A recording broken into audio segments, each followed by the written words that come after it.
आज जैसा कि आपको मालूम है, जन स्वराज अभियान के तहत जो पिछले 17 महीनों से पदयात्रा चल रही है, पदयात्रा सहरसा में तो अभी 1-1.5 महीने के बाद हम पदयात्रा के दौरान आएंगे। अभी मैं यहाँ अपने जो साथी जन स्वराज की सोच से जुड़े हुए हैं उनसे परिचय के लिए पदयात्रा से पहले हम लोग 2 दिन जिले में आते हैं। उसी संदर्भ में कल मैं सिमरी बख्तियारपुर में था और आज सहरसा में हूँ।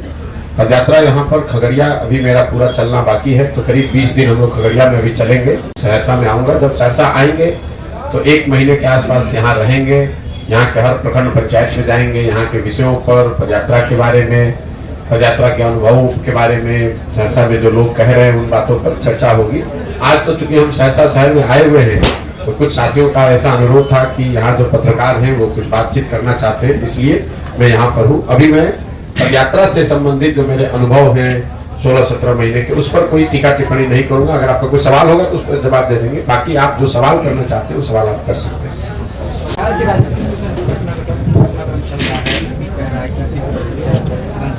टेस्ट किया जाएगा, उसके बाद जो कई तरह की प्रयास लगाई जा रही है, बातें सामने आ रही है, क्या बिहार की जनता को जो सत्ताधारी लोग हैं वो बलगला रहे हैं, इन चीजों पर आप क्या नहीं, बिहार की राजनीतिक घटनाक्रम को कोई विशेष नजरिए से देखने की जरूरत नहीं है। पिछले 10 वर्षों में, मतलब जब 2012 से जब से नीतीश कुमार ने पहली बार एनडीए को छोड़ा, उसके बाद से ये नीतीश कुमार का सरकार को लेकर 7वां प्रयोग है। बहुत कम पत्रकारों ने इस पर ध्यान दिया है। आपको ऐसा लग रहा है कि नीतीश कुमार पहले एनडीए के साथ थे, फिर महागठबंधन में गए, फिर अभी एनडीए में आए हैं। ये 3 ही बात नहीं। 2012 से लेकर 2023 के बीच में 10 वर्ष में नीतीश कुमार का ये 7वां सरकार को लेकर प्रयोग है। मैं आपके याददाश्त के लिए गिनवा देता हूँ। 2012-13 में नीतीश कुमार ने जब प्रधानमंत्री के तौर पर नरेंद्र मोदी का चेहरा घोषित किया गया, उस समय एनडीए की सरकार चल रही थी, तो नीतीश कुमार ने उस गठबंधन को तोड़ा और माइनॉरिटी की सरकार चलाई। वो पहला प्रयोग था। दूसरा, जब लोकसभा चुनाव में 2014 में चुनाव उनका दल हार गया, उन्होंने पद को छोड़कर मांझी जी को बना दिया, पीछे से सरकार चलाने की कोशिश की। वो दूसरा प्रयोग हुआ। फिर 8 महीने के बाद मांझी जी को हटाकर खुद मुख्यमंत्री फरवरी 2015 में बने, वो तीसरा प्रयोग हुआ। फिर नवंबर 2015 में महागठबंधन के साथ सरकार बनाए, ये चौथा प्रयोग था। फिर 2017 में महागठबंधन को छोड़कर भाजपा के साथ गए, वो 5वां प्रयोग हुआ। फिर भाजपा को छोड़कर महागठबंधन में पिछले 2021 अगस्त में भागे, वो 6वां प्रयोग है। और अभी फिर वापस से भाजपा में गए हैं, ये 7वां प्रयोग है। ये आपके ध्यान में इसलिए दे रहा हूं कि लोगों को ऐसा लगता है कि भाई यही नीतीश कुमार हैं, पहले तो सरकार ठीक ही चला रहे थे, लोग इनको सुशासन बाबू समझते थे।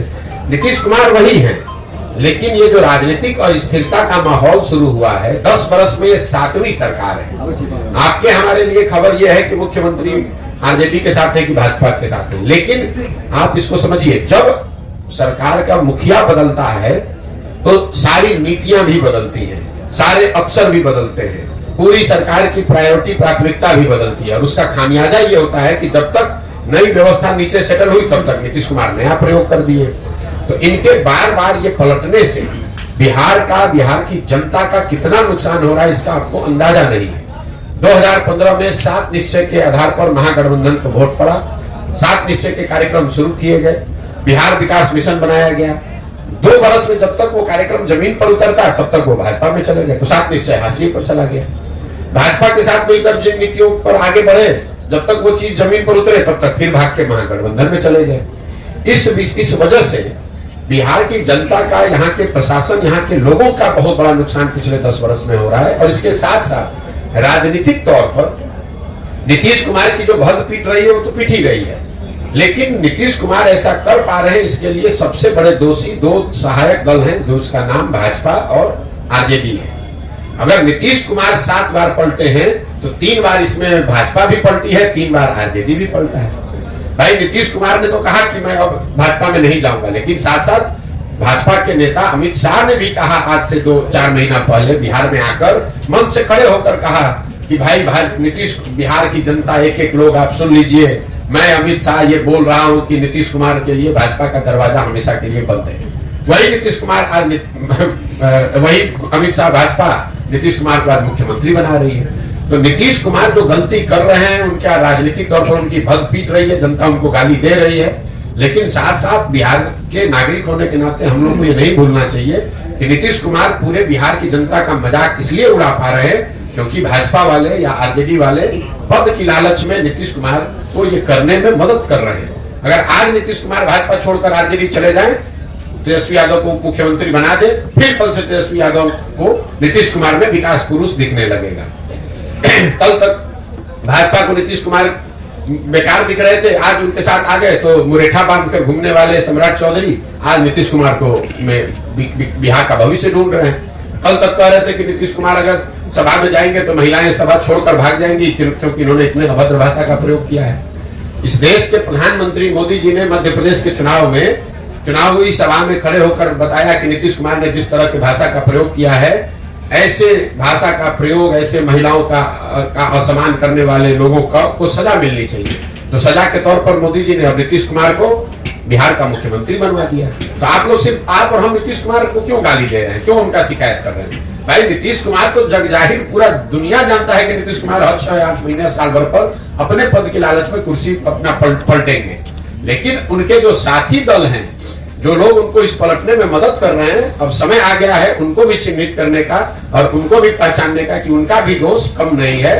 बिहार का ये दुर्भाग्य रहा है कि यहाँ के सांसदों के लालच में जो काम पहले कांग्रेस ने किया वही काम आज भाजपा कर रही है। यहाँ जो पुराने पत्रकार बैठे, आपको याद होगा लालू जी के जमाने में ऐसा नहीं है कि लालू जी को बिहार की जनता ने वोट देकर बहुमत दिया, एक ही बार उनको पूर्ण बहुमत मिला। बाकी सारे समय लालू जी ने बिहार पर राज कांग्रेस के साथ से किया, कांग्रेस के सहयोग से किया। कांग्रेस को मालूम था कि लालू जी के राज का राज जंगल राज है, लेकिन बावजूद इसके उन्होंने आंख बंद किया। लालू जी का को यहाँ शासन इसलिए करने दिया ताकि लालू जी के साथ मिलकर 20, 25, 30 सांसद यहाँ से जीतकर दिल्ली में जाते रहे। तो जैसे कांग्रेस ने बिहार की जनता को लालू के हवाले करके छोड़ दिया था जीने मरने के लिए, वही हाल भाजपा का है। उन्होंने बिहार और बिहार के लोगों के बच्चों का भविष्य नीतीश के हाथ में देकर इसलिए छोड़ दिया है कि कम से कम हमारा 30-35 सांसद जीतकर बिहार देश में जाता रहे, हमारा 370 का आंकड़ा, 400 का आंकड़ा पूरा होता रहे। बिहार की जनता मरती है तो मरे, बिहार के बच्चे पलायन करते हो तो करे, बिहार के बच्चे जब बाहर जाएंगे तो हम लोग को बिहारी कह के गाली दिया जाएगा और हम ही लोग से 40 सांसद का वोट भी लिया जाएगा। ये बिहार का दुर्भाग्य है। आप भी तो एनडीए के साथ थे प्रशांत सुने, आपने अपना फैक्ट चेक नहीं किया। हम एनडीए के साथ नहीं, एनडीए यूपीए किसी के साथ नहीं रहे हैं। हम 2011 से लेकर 2021 तक इस देश में 10 दलों के साथ हमने काम किया है। 10 दलों को चुनाव जिताने में मदद करी है, जिसमें नीतीश कुमार भी शामिल हैं, नरेंद्र मोदी भी शामिल हैं, लालू यादव भी शामिल हैं, जगन मोहन रेड्डी, ममता बनर्जी, स्टालिन जैसे लोग भी शामिल हैं। तो अगर आपका सवाल ये है कि पहले अगर आपने इनकी मदद की है तो आज आप इनका विरोध क्यों कर रहे हैं, अगर ये आपका सवाल है तो पहले सवाल को सही कर लीजिए। एनडीए में होना एक बात है और एनडीए की मदद करना एक बात है। आप वोटर हैं, आपने किसी जमाने में कांग्रेस को भी वोट किया होगा, आज भाजपा को आप वोट करते हैं। तो आपके गर्दन पे कोई तलवार रख दे कि भाई पहले तो आप कांग्रेस का वोट देते थे, आज भाजपा को काहे देते हैं वोट? जब आपको कांग्रेस पसंद थी, कांग्रेस आपके हिसाब से काम कर रही थी तो आप कांग्रेस को वोट कर रहे थे। जब आपके हिसाब से उन्होंने काम नहीं किया, आप दूसरे जगह भाजपा को वोट दे रहे हैं या दूसरे दल को वोट दे रहे हैं। तो पहले अपना सवाल क्लियर कर लीजिए, फिर मैं उसका जवाब देता। जब आप जान रहे कि नीतीश कुमार ऐसे हैं जो विकास के नाम पर जो है लोगों को ठग रहे हैं बिहार की जनता को, तो फिर आपने उनका मदद क्यों किया? ठीक बात, ये सवाल ठीक है। अब इतना होमवर्क करके आइए तब सवाल पूछिए। आपका सवाल ये है कि नीतीश कुमार की आपने पहले मदद की, आज विरोध क्यों कर रहे हैं? नीतीश कुमार की हमने मदद कब की है? 2014-15 में, ठीक है।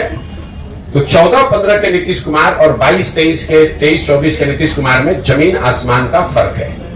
जिस नीतीश कुमार की मदद मैंने 2014 में की थी, उस नीतीश कुमार के बारे में पूरे बिहार में एक इंप्रेशन था, एक छवि थी कि ये आदमी बिहार को सुधारने की दिशा में कुछ काम कर रहा है।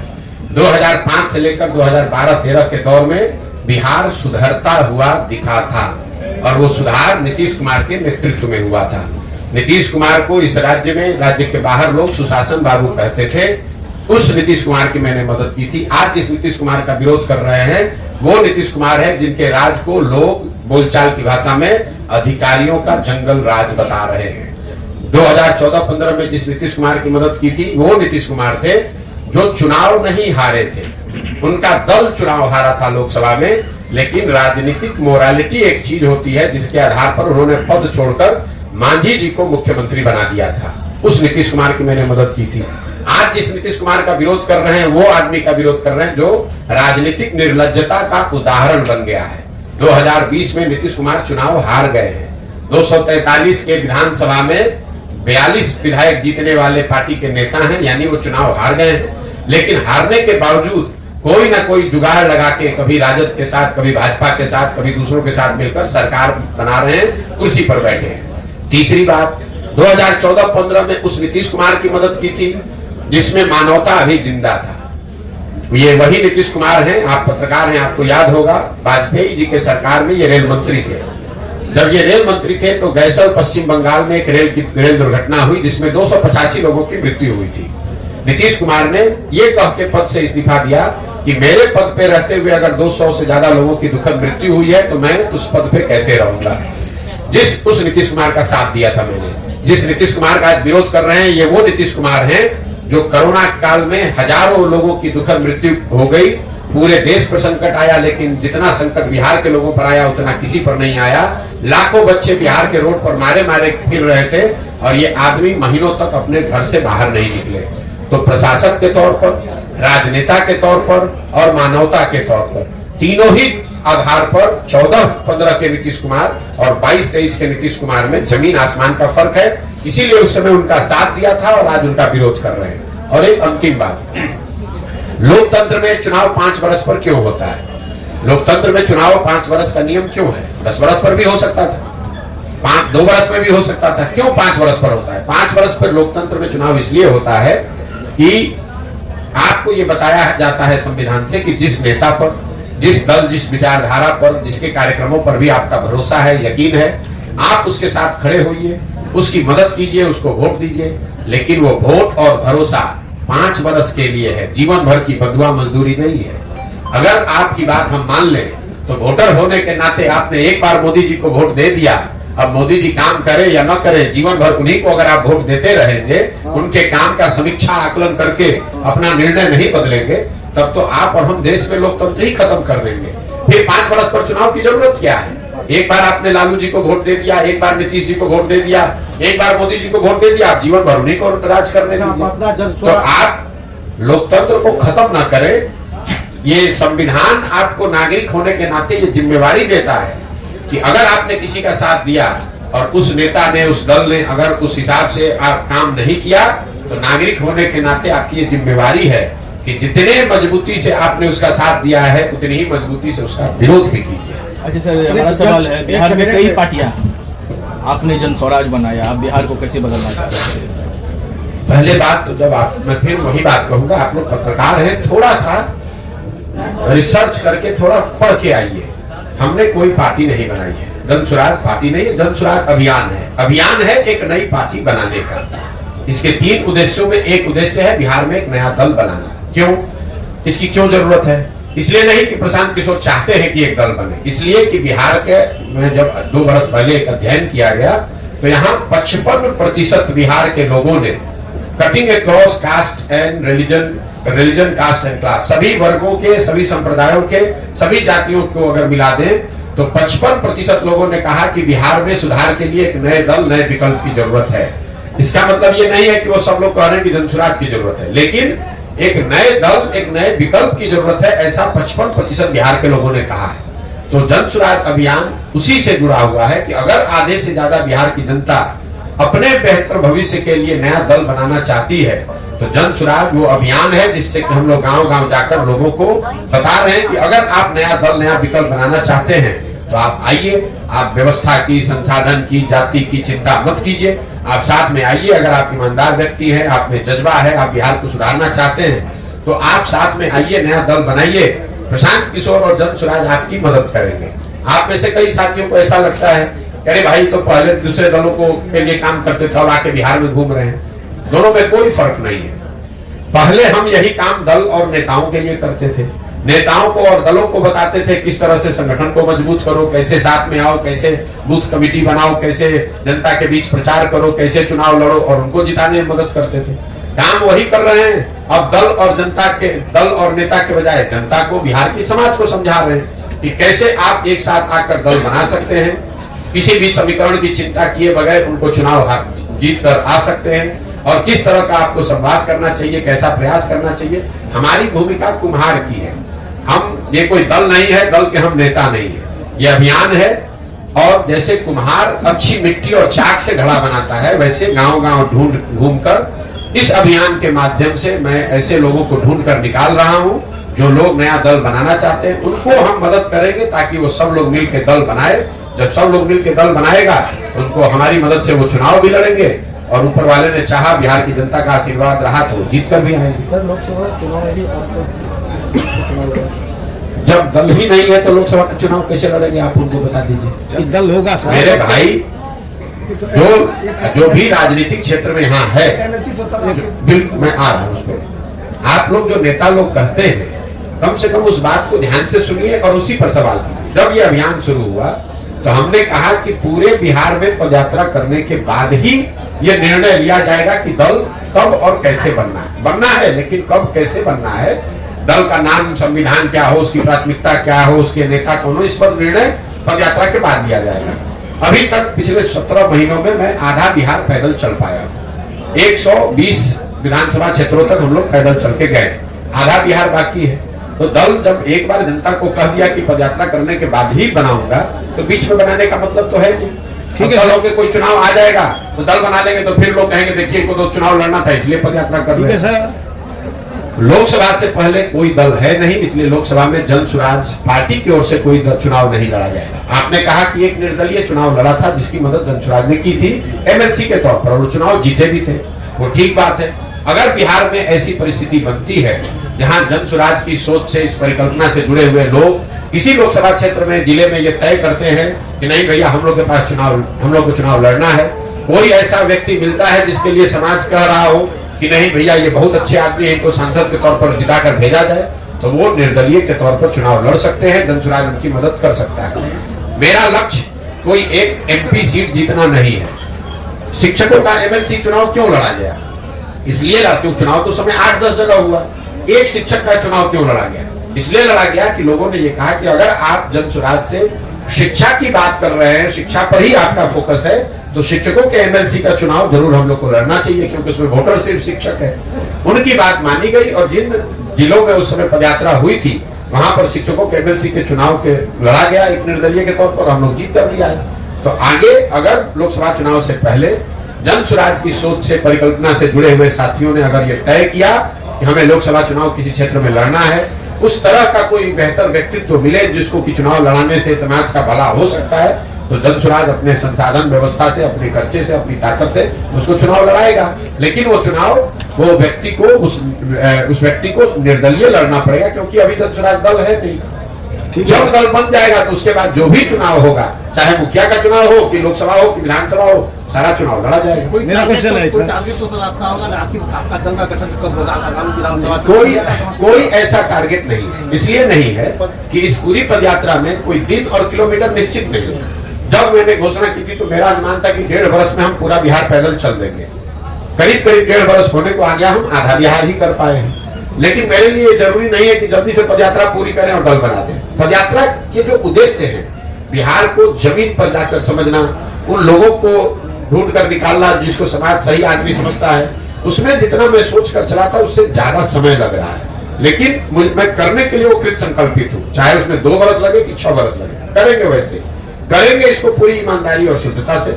आप देख रहे हैं कि पिछले 1.5-2 वर्ष से जब से मैंने पदयात्रा शुरू की है तो मैं कोई घर नहीं जाता हूँ, छुट्टी नहीं लेता हूँ। अगर सहरसा में भी आया हूँ तो कैंप में ही रहूंगा, कैंप में ही लोगों से मिलूंगा, और शुद्धता से, ईमानदारी से इसको करने का प्रयास कर रहे हैं। आगे निर्णय जो भी हो, आगे जनता का जो निर्णय हो, जितनी सफलता मिले न मिले, लेकिन इसको करना है ईमानदारी और शुद्धता से।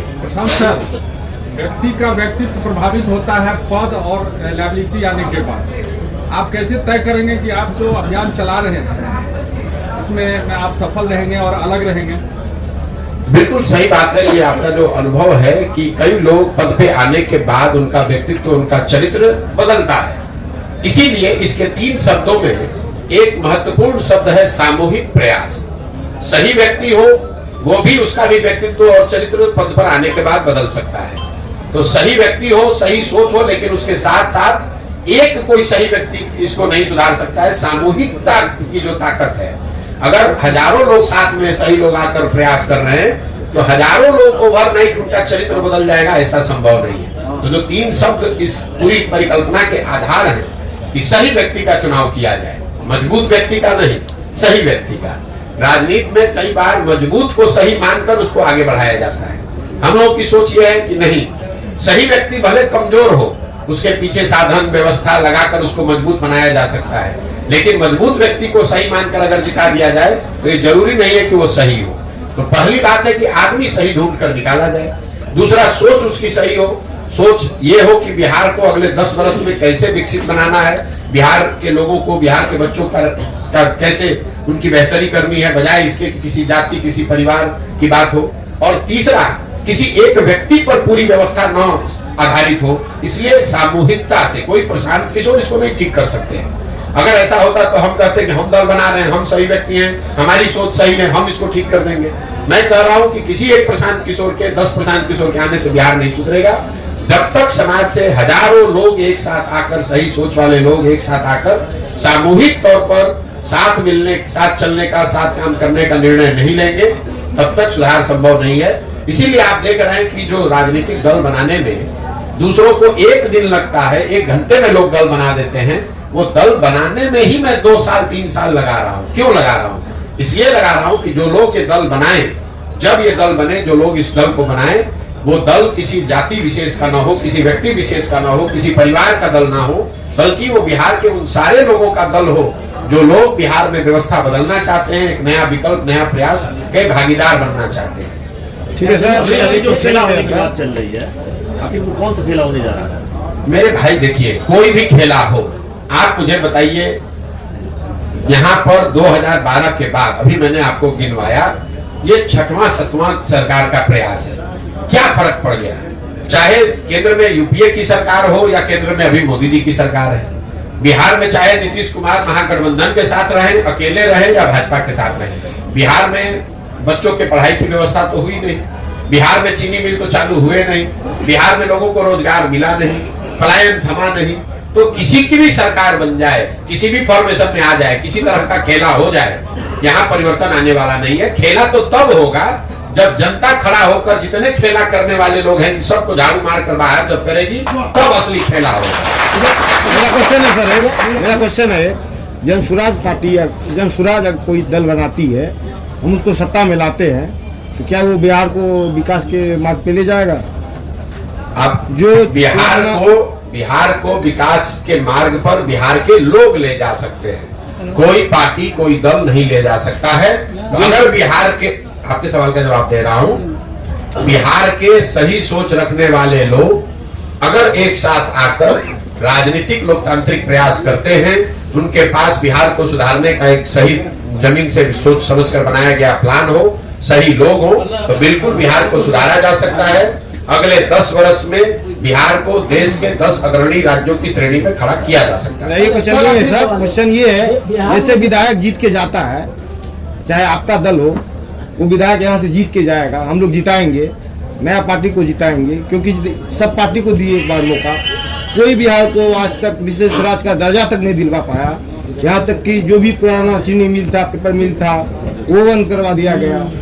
हम नया दल चाहते हैं, लेकिन पर विधायक जो जीत के जाता है, वो विधायक जीतने के मेरे भाई ऐसा है, हमसे घूस लेने का, कोई भी काम करने पे घूस। अरे सुनिए ना भाई, आप इतने सीधे, आप और हम भी नहीं हैं कि आप इतना इनोसेंटली कह रहे हैं कि हम लोग जिता रहे हैं और विधायक घूस ले रहा है। जब आप विधायक चुन रहे हैं तो एक बार आपको विधायक बेवकूफ बना दिया, 2 बार विधायक बेवकूफ बना दिया, तो पिछले 50 वर्ष से आपको कैसे बेवकूफ बना रहा है? जहां पर लोग, एक सुनिए, आपने सवाल पूछा, सवाल जवाब सुन लीजिए। आप कह रहे हैं कि यहाँ पेपर मिल बंद है, पेपर मिल आपके यहाँ बंद है, पेपर मिल आज से तो बंद है नहीं, 50 साल से बंद है। उसके बाद भी वही सांसद, वही व्यक्ति, वही दल, वही व्यक्ति बार बार कैसे जीत कर आ रहा है? क्योंकि हमारे पास ऑप्शन नहीं है। बस ठीक है, तो ऑप्शन नहीं है तो वही नया विकल्प, नया ऑप्शन बनाने का प्रयास है, ताकि आपको मजबूरी में गलत लोगों को वोट न देना पड़े। आपको विधायक बेवकूफ नहीं बना रहा है, आप और हम या तो खुद से बेवकूफ बन रहे हैं जात के नाम पे, धर्म के नाम पर 500 रुपया के लालच में, या फिर मजबूरी में हमें बेवकूफ बनना पड़ रहा है। नहीं, अभी हमको ऑप्शन मिला है, एक नया ऑप्शन मिला है। बिहार में पूर्ण शराबबंदी कानून लागू है, कितना सफल है ये, इसको किस मैं उन लोगों में से, कुछ लोगों में से हूं जो राजनीतिक सामाजिक तौर पर पहले दिन से कह रहे हैं कि हम बिल्कुल शराबबंदी के विरोध में हैं। हमारा बस चले तो 48 घंटे में शराबबंदी को यहां से हटा देंगे। क्यों? इसके 3 वजह है। शराबबंदी के जरिए आज तक दुनिया में, सिर्फ बिहार और भारत में नहीं, पूरे दुनिया में कहीं इस बात का प्रमाण नहीं है कि शराबबंदी के जरिए किसी समाज का आर्थिक सामाजिक विकास हुआ है।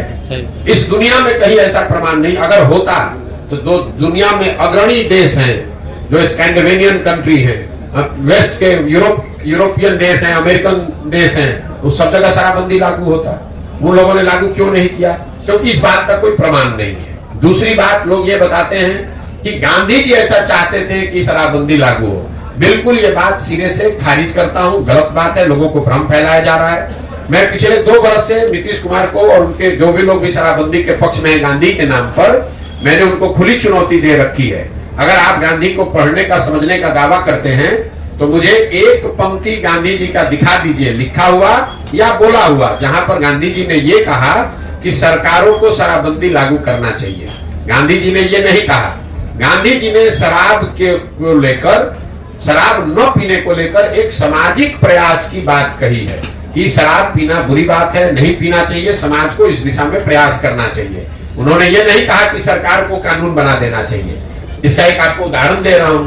गांधी जी ने कहा कि सबको वेजिटेरियन होना चाहिए, अच्छी बात है, लेकिन कल होकर अगर सरकार ये कानून बना दे कि जो आदमी वेजिटेरियन नहीं है, शाकाहारी नहीं रहेगा, सबको जेल में डाल दिया जाएगा क्योंकि गांधी जी ऐसा चाहते थे, ऐसा कभी हो सकता है? ये तो गांधी जी की बात, बताई हुई बात का डिस्टॉर्शन है। तीसरी बात, मान लीजिए कि एक बार को शराबबंदी आप लागू, कुछ उसका फायदा है भी, तो फायदा तो तब होगा जब आप शराबबंदी लागू कीजिएगा।